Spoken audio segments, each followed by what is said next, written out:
오늘은 제가 여러분의 이해를 좀 돕기 위해서 쉬운 성경학본을 제가 준비를 했습니다. 그래서 여러분 성경 가져오신 분들 펼쳐보셔도 괜찮고요.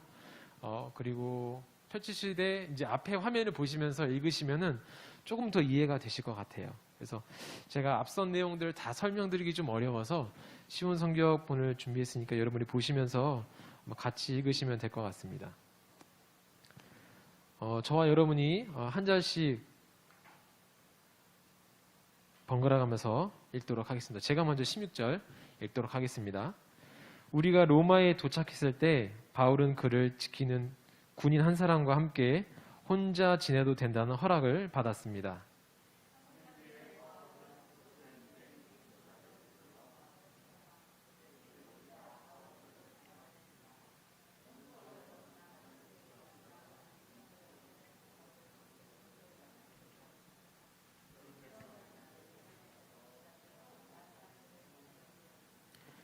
로마 사람들이 나를 신문했으나 내게는 사형을 당할 만한 죄가 없다는 것을 알고 나를 풀어주려 했습니다.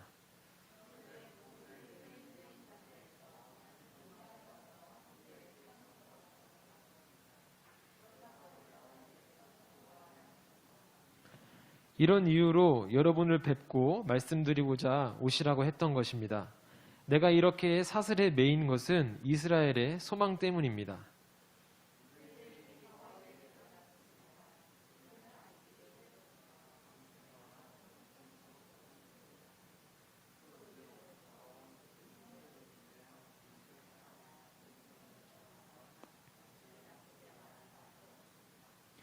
우리는 다만 당신 생각을 듣고 싶습니다. 우리가 알기로는 어디를 가도 당신 종파에 대해서 반대하는 사람이 많다고 합니다.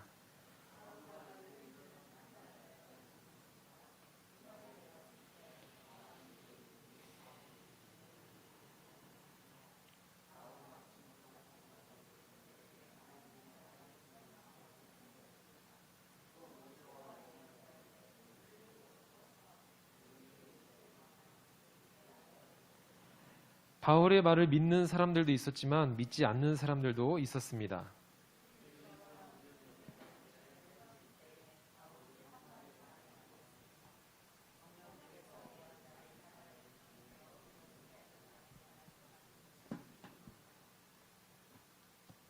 이 백성에게 가서 말하여라. 너희가 듣기는 들어도 깨닫지 못하고 보기는 보아도 알지 못할 것이다.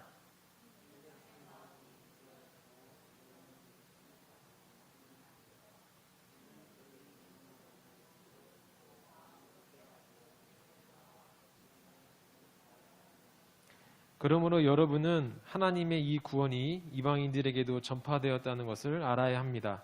그들은 들을 것입니다. 30절 읽어주십시오.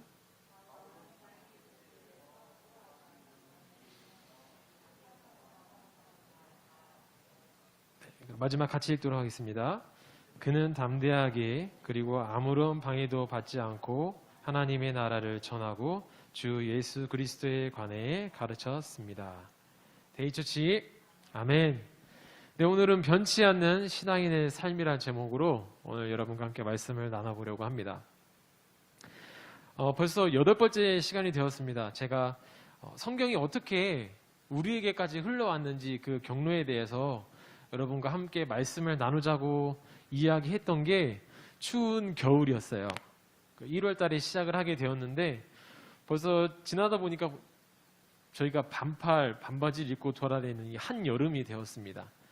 그래서 우리가 8달, 8개월이라는 시간 동안 우리가 성경 이 사도행전의 본문을 보면서 제가 여러분과 함께 어떻게 성경이 우리에게 흘러왔는지에 대해서 이야기를 하려고 했었는데 그 경로에 대해서 이야기를 하려다 보니까 그렇게 이야기를 하면은 그냥 단순히 강의가 될 것 같아가지고 제가 그 본문의 배경을 조금 더 집중해서 여러분에게 설명을 드리고 그 말씀에 대해서 여러분과 함께 말씀을 나누었던 것 같습니다.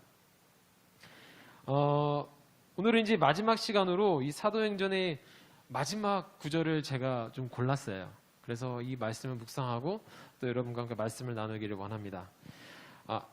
좀 전에도 설명을 드렸다시피 이 앞에 문맥에 대해서는 좀 설명하기가 너무 많은 시간을 할애해야 되기 때문에 제가 여러분의 이해를 돕고자 이 쉬운 성경본을 준비를 했었습니다. 사도행전은 누가라고 하는 의사에 의해서 집필이 되었습니다. 바울의 동역자였고 또 바울의 주치의로 잘 알려져 있었던 이 누가였는데요. 누가는 사도행전에서 크게 두 부분으로 나눠서 두 명의 사도에게 집중하면서 이 사도행전을 썼습니다. 앞에 전반부 부분은 이 유대인에게 복음을 두고 나섰던 이 베드로에 대한 부분들이 사도행전의 전반부 부분이고요. 또 후반부 부분은 이제 이방인들에게 복음을 두고 나갔던 이 바울에 대해서 이야기를 쓴 것이 이 사도행전의 전체 구조입니다. 그래서 오늘 본문이 이 사도행전의 마지막이기에 이 후반의 주인공인 이 바울에 대해서 우리가 또 이야기를 하게 될 텐데요. 사도행전이라는 이 성경을 오늘 누가가 마지막으로 매듭을 지으면서 독자들에게, 이 성경을 읽고 있는 우리들에게 과연 어떠한 메시지를 담으려고 했는지 오늘 우리가 한번 보려고 합니다. 네, 첫 번째입니다. 첫 번째 1번입니다. 한번 같이 읽어볼까요? 네, 참된 소망입니다. 바울은 오늘 이 성경 말미에 보면은 바울이 이 로마에 이제 막 들어오게 된 상황입니다. 그래서 입성하자마자 이 바울을 위해서 큰 잔치와 환영을 막 베풀었던 것이 아니라 자신을 변호하기 위해서 오늘 이 바울이 오늘 이 로마에 들어오게 된 것입니다. 자신이 유대인으로서 율법에 대해서 전혀 꺼리낄 것 없이 율법을 다 지키면서 살아왔는데 예루살렘에 있던 유대인들에게 바울이 고발을 당한 거예요. 그래서 결국에는 이 고발이 결코 옳지 않다라는 것에 대해서 이 로마의 황제에게 상소하기 위해서 지금 이 로마에 들어오게 된 것입니다. 로마인들의 입장에서도 바울에게서는 어떠한 흠도 찾지를 못했어요. 성경에서 이야기하듯이 이 사람은 사형에 처할 만한 일을 찾지 못했다라고 그렇게 기록을 합니다. 그래서 그 억울함을 로마의 황제에게 상소하기 위해 오늘 바울이 로마에 도달하게 된 것입니다. 그래서 본문의 상황은 우리가 거창하게 생각했던 것처럼 바울이 로마 시민들에게 가서 예수 그리스도를 믿으십시오 라고 이렇게 외치는 그런 굉장한 드라마틱한 상황이 아니에요. 바울이 이 쇠사슬에 묶여가지고 재판을 받기 이전에 그런 모습으로 오늘 자신을 변호하기 위해서 오늘 이렇게 나온 게 오늘 본문의 배경이 되는 것입니다. 바울은 유태인 태생이었지만 그는 로마 시민권이 있었습니다. 어떻게 해서 로마 시민권을 얻었는지는 모르겠지만 바울은 로마 시민권을 가지고 있었고 또 당시 로마 법에 의하면 이 소송을 당한 로마 시민은 재판이 끝날 때까지 죄인 취급을 받지 않습니다. 그리고 그의 시민의 권리를 주장할 수 있었죠. 그래서 고발을 당한 바울이 그 상소하는 과정 중에서도 지금 과정 중에서도 그를 함부로 대할 수가 없었던 것입니다. 하지만 바울은 마치 예수님처럼 어떠한 죄도 없었지만 유대인들에게는 유독 죄인 취급을 당하고 있었습니다. 얼마나 억울했을까요? 자기 나라를 침략했던 이방 나라인 로마에서도 로마 시민으로 인정을 하고 이 사람에겐 죄가 없다고 해서 시민의 권리를 주장하라고 이야기는 하지만 오히려 자신의 동족인 이 유대인들에게 지금 죄인 취급을 당하고 있는 것입니다. 아마 저 같았으면 막대한 비용이 들더라도 변호사를 선임을 해가지고 어떻게 해서든지 소라는 소는 다 해가지고 이기고 싶어 했었을 것 같아요. 요새 이상한 변호사 우영우를 좀 봐서 그런지 모르겠지만 상소, 항소, 승소, 별별 소가 다 있는 것 같아요. 저 같아도 그런 소를 온 소를 다 동원해가지고 어떻게든 이 억울한 상황을 모면하고 싶었을 것입니다. 그런데 바울은 그렇게 하지 않았어요. 본문은 이 상황을 오늘 이렇게 이야기를 하고 있습니다. 오늘 말씀 20절인데요. 같이 한번 읽어볼까요? 20절입니다. 시작. 이런 이유로 여러분을 뵙고 말씀드리고자 오시라고 했던 것입니다. 내가 이렇게 사슬에 매인 것은 이스라엘의 소망 때문입니다. 바울은 여전히 쇠사슬에 묶여 있습니다. 그런데 그가 로마 시민권이 있음에도 불구하고 이 시민권이라고 하는 이 특별한 무기를 내세워서 지금 자신이 처한 이 상황을 모면한다든지 어떠한 특별한 대우를 요청하고 있지 않아요. 그가 억울하게 누명을 쓰고 묶인 채로 얌전히 있었던 이유는 오늘 성경에서 말하는 것처럼 바로 이 이스라엘의 소망 때문이었습니다. 그렇다면 오늘 성경이 말하는 이스라엘의 소망, 이 희망이 무엇일까요? 당시 이스라엘은 로마의 식민지가 상당히 진행되어져 있는 상황이었습니다. 이런 상황 속에서 이스라엘의 독립을 외치면서 그 앞으로 나가는 것이 아니라 오히려 독립을 외치기보다는 로마와 결탁을 해서 권력과 부를 챙기려고 하는 사람들이 조금씩 생겨나고 있었죠. 우리나라로 치면 친일파 같은 사람들이겠죠. 그것뿐만이 아니라 이미 앞선 이 구약 시대에서는 이미 바벨론에 의해서 이스라엘이 한번 멸망했던 그런 역사가 있습니다. 나라를 재건해서 이스라엘의 국력을 회복하고 이제는 다시 한번 이스라엘의 온 힘을 전 세계에 보여주고 싶었는데 다시 로마의 지배 아래에 들어가게 된 것이죠. 이러한 배경 속에서 이스라엘에게 어떠한 소망이 있었을까요? 작고 약한 나라, 그리고 주변에 강대국으로부터의 잦은 침입이 많았습니다. 마치 우리나라 같았죠. 주변에 있는 강대국에 의해서 괴롭힘을 많이 당하고 여러 번 침략 가운데서도 꿋꿋하게 버텨나갔었습니다. 그런데 그들에게는 현재의 이 고통을, 이방 나라의 침략에 대한 이 고통을 뒤엎을 만한 능력을 가진 영웅이 간절하게 필요했습니다. 하지만 우리가 흔히 알고 있는 초능력을 가진 어벤져스처럼 누군가 나타나서 악당들을 다 물리치고 전세를 뒤엎을 만한 그런 영웅이 이스라엘에는 있었을까요?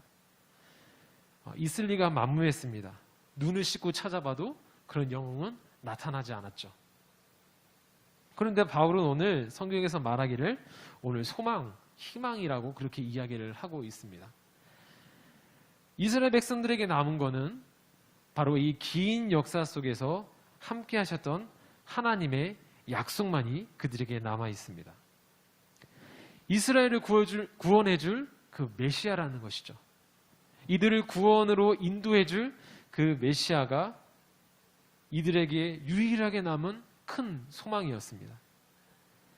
그리고 그 메시아가 곧 올 것이라는, 언제인지 확실하게 알 수 없는, 차마 저버릴 수 없는 그 유일한 소망을 가지고 이 이스라엘 백성들이 꿋꿋하게 버텨나갈 수밖에 없었던 것입니다.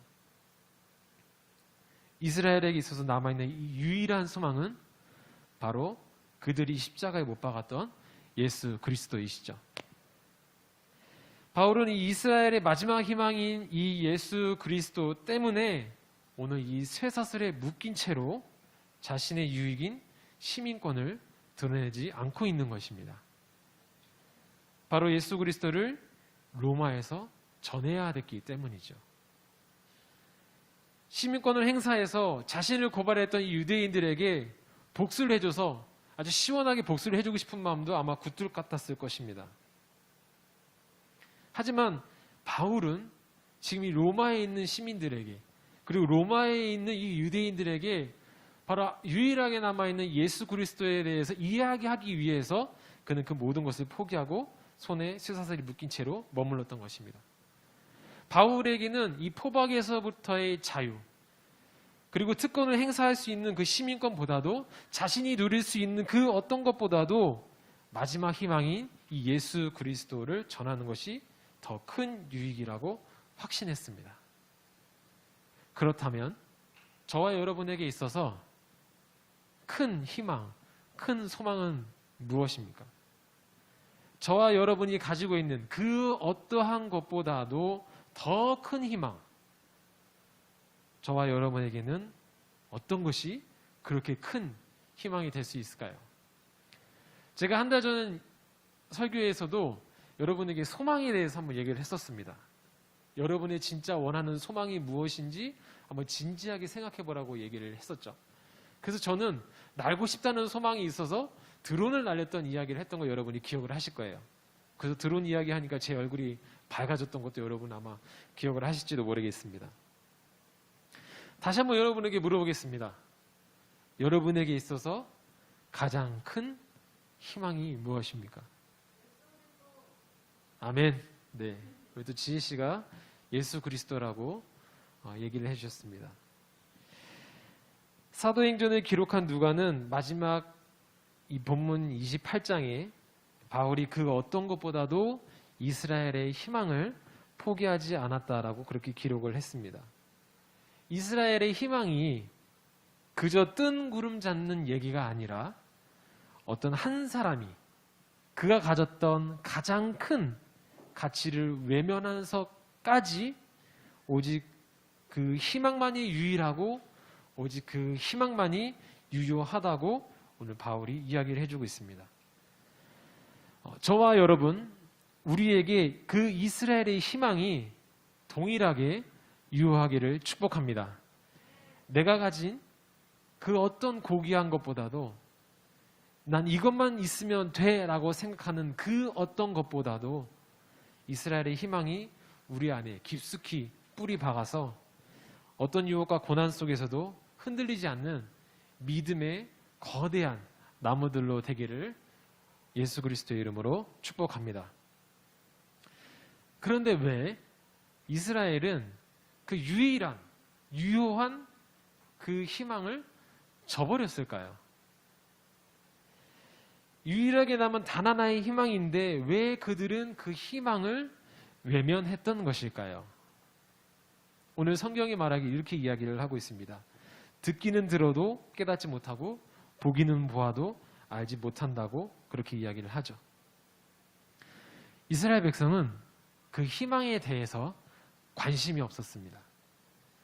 그러니 이들이 그들의 나라가 다른 나라에 넘어간다 하더라도 그 나라를 팔아서 부와 권력을 축적해도 오히려 가진 것 없는 이들은 다른 나라의 국권이 넘어가도 그저 그렇게 그들이 살아왔던 대로 그냥 그렇게 살아가다 보니까 그들의 삶에 만족하면서 보려 하지도 들으려 하지도 않고 무덤덤하게 지냈던 것이죠. 그 이스라엘의 희망이 철저하게 무시된 데에는 바로 그들 안에 이 무관심이 자리 잡고 있었던 것입니다. 무관심이 별것 아닌 것 같지만 굉장한 힘을 가진 무기란 것을 여러분은 잘 알고 계실 겁니다. 누가 무엇을 물어봐도 묵묵부답이고 내가 관심을 끌려고 막 뭔가를 하더라도 무응답이고 무관심이야말로 다른 사람을 무안하게 하고 상처 주기에는 어쩌면 가장 효과적인 방법이 아닐까라는 생각이 듭니다.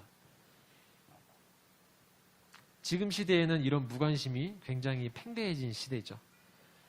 그래서 극단적 이기주의가 우리 사회 안에 조금씩 자리 잡고 있으면서 멀리 살고 있는 친인척은 물론이고 가까이 살고 있는 우리 이웃들에게도 최대한 피해 안 주게끔 조심조심 하다 보니까 그냥 모른 척하고 살아가는 것이 어쩌면은 편해진 시대입니다.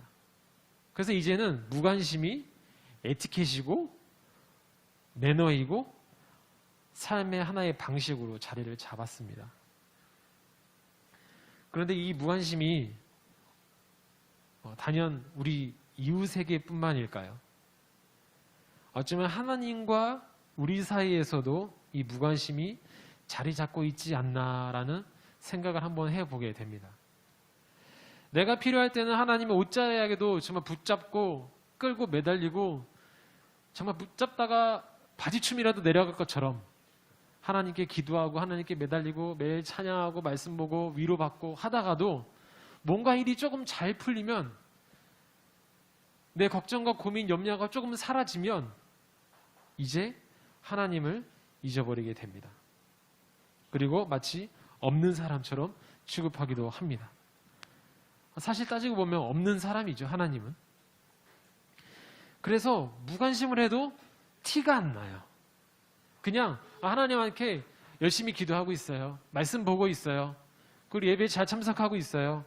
하나님과 나의 관계에는 전혀 이상이 없어요 라고 말해도 아무도 모릅니다. 저와 여러분은 그 이스라엘의 희망에게 얼마나 많은 관심을 가지고 계십니까? 그 희망에 무관심하게 하는 것은 그렇다면 무엇일까요? 이스라엘 백성들이 하나님께 눈을 닫고 귀를 닫고 그런 데에는 다 이유가 있습니다. 그건 그들의 상황과 여건, 그 시대 상황 속에서 그들은 하나님 앞에 그렇게 눈과 귀를 닫았지만 이제는 우리가 우리의 상황 속에서 우리의 배경 속에서 무엇이 하나님과 나의 관계 가운데 귀를 닫고 눈을 닫게 하는지 우리가 발견을 해야 되는 것입니다. 제 개인적인 생각으로는 그때 이스라엘 백성들이나 현재의 우리나 귀를 닫고 눈을 닫는 데는 그 이유가 크게 다르지 않다고 저는 생각을 하고 있습니다. 그 희망은 세월이 지나도 여전히 동일하게 우리에게 주어지고 있는데 우리가 거부하고 있는 것은 아닌지, 혹여나 거부한다면 거부의 이유가 무엇인지 찾아봐야 합니다. 그래서 이번 한 주 우리가 마음 편히 쉬어야 하는 이 휴가 기간일지도 모르겠지만 이번 한 주 동안에는 우리가 하나님과의 관계 가운데에서 하나님을 무관심하게 하는 것이 무엇이고 우리의 눈과 귀를 닫게 하는 것이 무엇인지 한번 돌아보는 시간들을 여러분이 가져보시면 좋을 것 같습니다. 네, 이제 두 번째입니다. 네, 두 번째 한번 같이 읽어보도록 하겠습니다. 시작. 돌돌사. 네, 돌고 돌아 사랑이라는 것을 줄임말이죠. 돌돌홍이라는 말이 있었습니다. 혹시 아실지 모르겠지만 이번 대통령 대선 이전에 돌돌홍이라는 유행어는 아니지만 어쨌든 그런 단어가 있었는데 궁금하신 분들은 나중에 예배 후에 돌돌홍이라고 한번 찾아보시면 뭔지 잘 아실 겁니다. 그래서 제가 그것을 따와서 이제 돌돌사라고 한 것인데요. 바울이 쇠사슬로부터 자유로워지고 싶은 그런 유혹을 이겨내면서까지 지켰던 우리 그 이스라엘의 희망에 대해서 방금 전에 이야기를 했죠. 그렇게 바울은 자신의 결백함을 주장하면서 이야기했는데도 그 듣는 사람들은 바울에 대해서 의심을 하기 시작했습니다. 그도 그럴 것이 바울의 출신을 보면은 바울은 예수님의 12사도가 아니었습니다. 직속 사도가 아니었던 것이죠. 그러다 보니까 정통성이 떨어지는 것이었습니다. 게다가 그는 과거에 그리스도인들이라고 하면은 자다가도 일어나서 붙잡아서 넘겨줄 정도로 그는 그리스도인들을 핍박하는데 가장 앞선 사람이었습니다. 출신이 그러하니까 의심을 하는 것도 어떻게 보면 당연한 것인지 모르겠습니다. 그런데 오늘 보면 22절 하반부를 보면요, 이렇게 기록을 하고 있습니다. 우리가 알기로는 어디를 가도 당신의 종파에 대해 반대하는 사람이 많다고 한다. 그렇게 기록을 하고 있죠. 그 앞전까지는 로마에 있던 유대인 사람들이 바울에 대해서 이야기를 들었을 때 당신에 대해서 나쁘다고 말하는 사람을 들어본 적도 없고 본 적도 없다. 그런데 오늘 22절 하반부에는 이렇게 이야기를 하고 있어요. 당신이 말하고 있는 이 종파에 대해서는 반대하는 사람이 많더라. 사람은 좋은데 사역은 잘하고 있는데 이 사람이 말하고 있는 부분이 좀 이상한데 내가 그전에 알고 듣고 왔던 그 내용과는 조금 다른 부분인데 이 사람 혹시 이단 아니야? 라고 하면서 로마에 있던 유대인들이 바울을 의심하기 시작하고 있는 것이죠. 바울의 출신이며 그가 말하고 있는, 그가 전하고 있는 이 복음이 다르다는 이유로 바울의 이 혼을 담은 그 열변 가운데서도 결국에는 믿거나 말거나가 되는 것입니다. 그때 바울이 이사야 예언자의 말을 인용을 하죠. 우리 26절부터 28절까지인데요. 앞에 보면서 같이 한번 읽어보도록 하겠습니다. 시작. 이 백성에게 가서 말하여라. 너희가 듣기는 들어도 깨닫지 못하고 보기는 보아도 알지 못할 것이다. 이 백성의 마음이 무디어졌고 귀로는 듣지 못하며 눈은 감겼다. 이는 그들이 눈으로 보고 귀로 듣고 마음으로 깨닫고 내게 돌아와 고침을 받지 못하게 하려는 것이다. 그러므로 여러분은 하나님의 이 구원이 이방인들에게도 전파되었다는 것을 알아야 합니다. 그들은 들을 것입니다. 이 26절과 27절은 구약 성경에는 이사야의 내용을 오늘 바울이 인용을 한 것입니다. 이사야 선지자가 활약했던 이 당시의 이스라엘은 하나님에 대한 완악함이 경지에 이르렀던 그 시기였죠. 불순종은 말할 것도 없고 극악무도, 선과 악의 경계가 존재하지 않는 시대였습니다. 선지자를 통해서 하나님께서 말을 해도 말을 듣지 않고 들으려고 하도 하지 않았던 그 모습이었던 것이죠. 그래서 결국 최후에는 하나님께서 이방 나라를 통하여서 이스라엘을 심판하시게 되는 거 여러분 이미 잘 알고 계실 것입니다. 자녀를 키우다 보면 좋게 이야기를 하다가도 간혹 말을 안 들을 때가 있습니다. 말을 안 듣다 보면 부모님이 감정이 욱해서 결국에는 상상한 대로 행동을 하게 되죠. 소리를 지른다거나 맴매를 하게 되는 경우들이 있습니다. 자녀가 없더라도 조카를 맡아서 아는 지인의 아이를 맡아서 아이가 아니라면 혹은 애완동물, 애완견, 애완묘라든지 지인의 부탁을 통해서 우리가 그 돌봐주다 보면은 욱하는 상황들이 한 번씩 발생을 하게 됩니다. 권사님 그렇죠? 다솜이를 돌보다 보면 욱하는 상황들이 간혹 있죠? 네. 네, 또 많다고 얘기를 해주셨네요. 네. 그런데 그렇게 욱하는 마음을 이기지 못하고 우리가 하고 싶은 대로 생각한 대로 그렇게 해버리게 되면 아이를 맡아주는 사람이나 맡으면 나가는 아이나 둘 다 모두에게 좋지가 않습니다.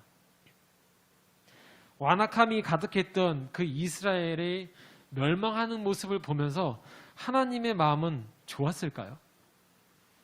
너네들 그렇게 말 안 듣더니 쌤통이다. 하나님이 그렇게 생각하셨을까요? 이사야서 13장부터 23장을 쭉 읽어가다 보면은 이스라엘을 괴롭혔던 이방 나라에 대해서 하나님이 경고하는 내용들이 이 이사야서에 나오게 됩니다. 그 멸망의 경고를 하시는데요. 그런데 그 경고라는 단어를 원문에서 찾아보면 그 원문에서 이렇게 해석을 할 수 있어요. 무거운 짐이라고 그렇게 해석을 할 수가 있습니다.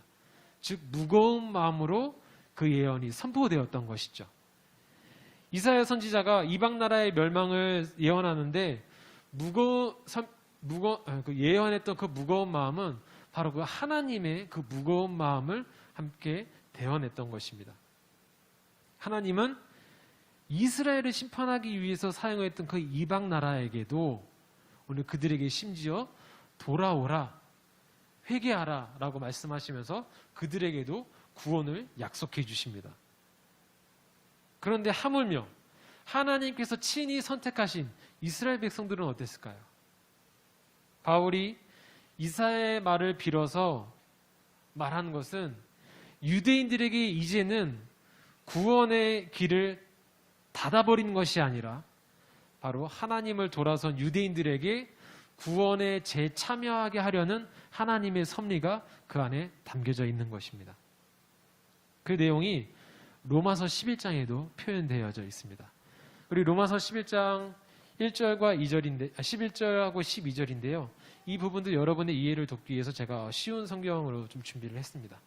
한번 같이 읽어보도록 할까요? 로마서 11장 11절입니다. 시작. 그러므로 내가 다시 묻습니다. 걸려 넘어져 완전히 망하고 말았습니까? 결코 그렇지 않습니다. 오히려 그들의 죄 때문에 구원이 이방인들에게 이르게 되었고 이스라엘은 이방인들을 보고 시기하게 되었습니다.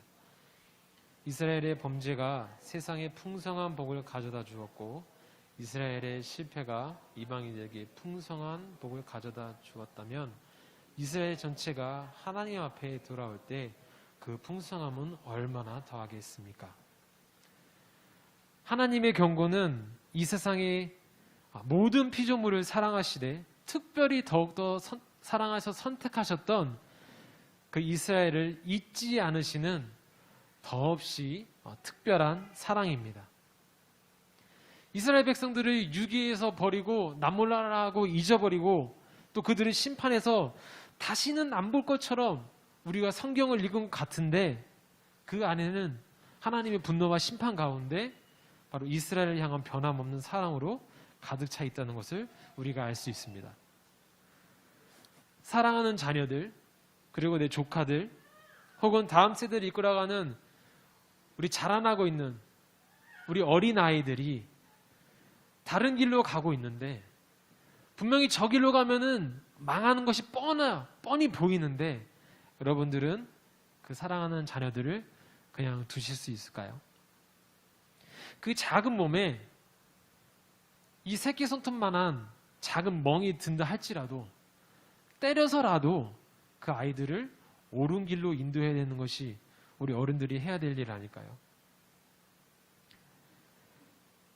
너희의 삶은 너희의 것이니 너희가 선택하렴.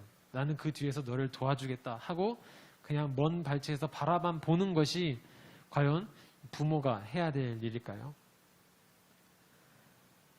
그래서 혼내고 나무라기 이전에 반드시 선행돼야 되는 것이 있습니다. 그것은 바로 사랑입니다. 내가 그들을 얼마나 사랑하고 있는가. 물론 혈연 관계 안에서는 팔은 안으로 굽지요. 그 외에 우리가 살아가면서 맺어지는 모든 관계 안에서 있는 사람들을 내가 얼마나 그리고 어떻게 사랑을 하고 있는가. 그 관계가 무관심인지, 아니면 그 사람이 나를 일방적으로 좋아하는 건지, 아니면 내가 그 사람을 일방적으로 좋아하는 건지, 혹은 우리가 서로 많은 시간을 가지면서 좋은 추억을 만들고자 그렇게 노력하는 관계인지, 어떤 관계 안에서도 그 사랑을 수용 가능하게 표현하고 실천시키는 것이 우선시 되어야 한다는 것입니다. 그렇기에 바울도 오늘 본문의 말씀처럼 그렇게 행했죠. 오늘 본문 30절과 31절입니다. 이렇게 이야기합니다. 바울은 자기 셋집에서 꼬박 2년을 지내면서 자기를 찾아오는 사람들을 다 맞이하였습니다. 그는 담대하게 그리고 아무런 방해도 받지 않고 하나님의 나라를 전하고 주 예수 그리스도에 관해 가르쳤습니다. 현대인의 성경에서는 이 30절의 내용을 이렇게 이야기합니다. 자기 셋집에 머물면서 찾아오는 모든 사람들을 따뜻하게 맞아들여라고 그렇게 이야기를 하고 있습니다. 어떤 사람들이 오던 환대하고 환영할 준비가 되어 있었던 것이죠. 모든 사람들에게 어떠한 관계에 있더라도, 그 관계가 다양한 관계일지라 하더라도 열린 마음과 따뜻함으로 대할 준비가 되어 있어야 사랑이 가능해지는 것입니다. 저는 부끄러운 얘기이지만 저는 운전할 때 제 앞에 방향지시등, 소위 말하는 깜빡이를 켜고 들어오지 않는 차량에 대해서는 관대하지 않습니다. 그리고 나중에 후회를 해요. 혹시나 저 차의 운전자분이 우리가 좋아하는 우리 김영란 집사님이라든지, 아니면 요셉 씨라든지, 아니면 두식 씨라든지 시비가 붙어서 내렸는데 딱 그분들이에요. 그럼 제가 얼마나 놀라겠어요. 그리고 또 그렇게 생각하시겠죠.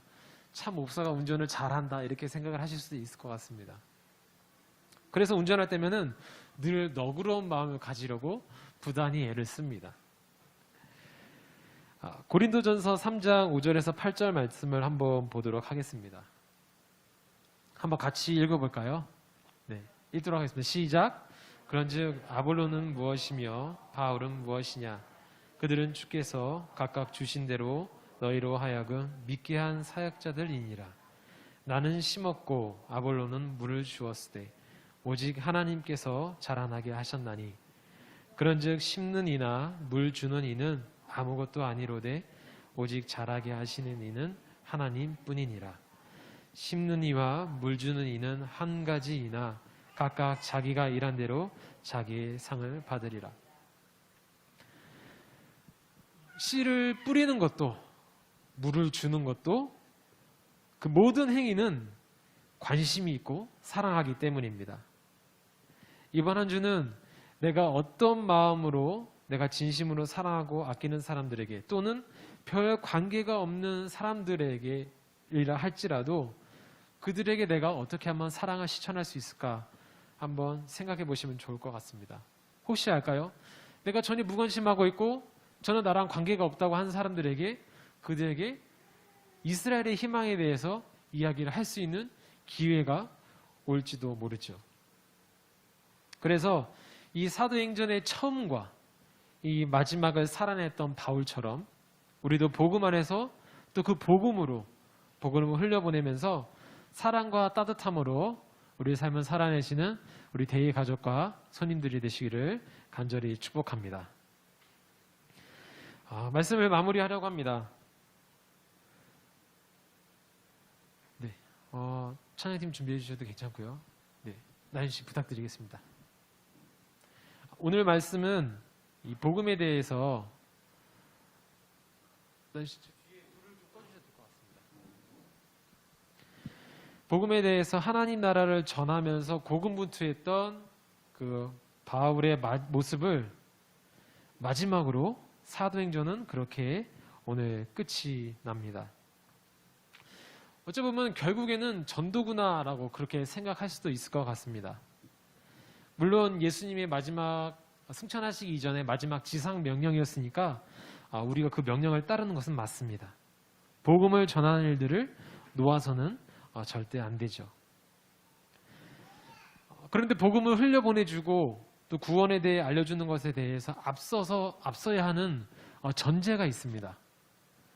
그것은 하나님은 2000년이라는 그 많은 시간이 흘러도 여전히 우리에게 유효한 희망이 있음을 우리가 늘 기억하기를 바라고 계십니다. 그 희망은 2000년의 세월 동안 사신을 기반으로 한 역사를 통해 복음이 이 지구 반대편을 돌아서 우리에게까지 도달했다는 사실이죠. 그리고 그렇게 일하신 하나님이 앞으로도 우리에게 그리고 우리의 자녀들에게 그렇게 동일하게 일하실 것이라는 겁니다. 무엇보다 신앙의 여정에서 우리가 경고를 통해서 신앙의 죄책감과 부담감에 사로잡혀 지내는 것이 아니라 지금도 여전히 우리가 돌아오기를 기다리고 계시는 하나님이 계신다는 것을 우리는 기억을 해야 합니다. 결국 이스라엘의 희망이 담긴 성경이 지속적으로 끊임없이 이야기하는 것은 바로 하나님의 사랑입니다.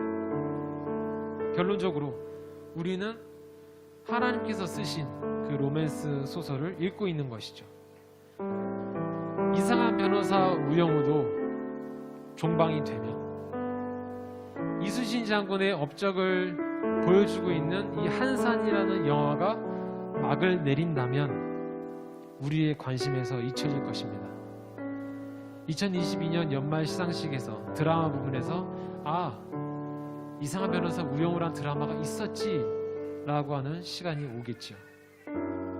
그러나 하나님의 이 로맨스 소설은 역사 속으로 사라지는 것이 아니라 온 인류에게 그리고 다가올 다음 세대까지 영원히 기억될 것입니다. 역사적으로 본다면 아무도 알아주지 않고 아무도 관심 없는 나일지도 모르겠지만 하나님의 역사 속에서는 저는 그리고 여러분 한 사람 한 사람은 그 로맨스 소설의 주인공입니다. 5000년이라는 시간이 흘러가는 동안 우리 지구상에 존재했던 인구가 몇 명인지는 정확히 모르겠어요. 최소한 60억 명은 되겠죠. 지금이 60억 명 정도, 6억, 60억 정도 되니까. 그럼 조금 더 못해서 10억, 100억 명이었다고 치죠. 그러면 많게는 100억 분의 1이라는 그 확률의 나를 하나님은 기억하시고 나와의 맺으신 그 사랑의 언약을 지켜가고 계시는 겁니다. 우리는 그 하나님의 사랑을 분명히 기억해야 되겠습니다. 8개월 동안 성경이 우리에게까지 오는 그 과정들을 통해서 하나님의 일하심을 우리가 역사적으로 그리고 신앙적으로 살펴보았습니다. 그 안에서 우리가 꼭 기억해야 될 한 가지가 있습니다. 다 잊으셔도 꼭 한 가지는 기억하셔야 됩니다. 그것은 신앙인의 삶은 변치 않은 하나님의 사랑을 한결같이 기억해내는 것입니다. 바쁘고 버거운 삶 가운데서도 나를 향한 그 하나님의 사랑의 완성을 우리가 그것을 기억해서 매일매일 끄집어내어서 그 사랑으로 신앙인으로 살아가는 것이죠. 앞으로 우리의 남은 그 신앙의 여정 가운데 그 사랑의 추억을 끄집어내어서 위로와 도전을 받으면서 멋진 신앙의 역사를 써내려가는 데이처치 가족들과 또 손님들이 되시기를 간절히 축복합니다.